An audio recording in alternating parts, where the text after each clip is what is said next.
Yeah. Talk to me about that process for you. How have you been able to kind of build that network with the other coaches that you're working with in conjunction with the athlete that you're working with? Because Yeah, that's a difficult jigsaw puzzle to put together.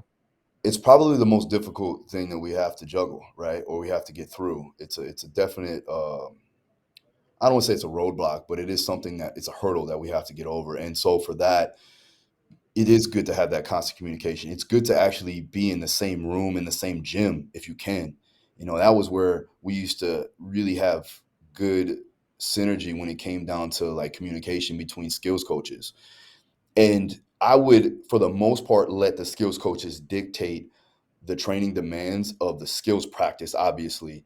But I would make sure that I wasn't the guy that was like, oh, they got to strength train or they got to do this. Now, if I felt like that was important for that particular individual, if they were very highly skilled, but they lack that strength, then that would be the importance of that particular camp or off camp or whatever have you.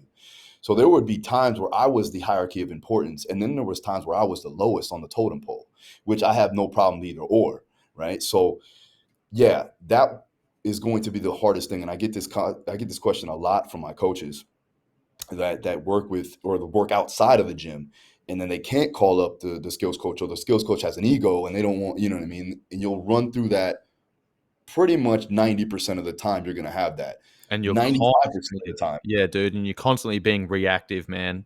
You're constantly being reactive. You're like, Well, oh, I'm planning on doing this session today, and then your athlete walks in, their head's down, they're dragging their heels, their body language is off. You go through some balance and stability work, and they're all over the sure. place. And you're like, oh man, the CNS is fried. Like, I need to back them off a little bit.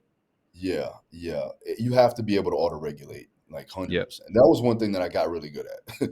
Like, is calling audibles right on the spot.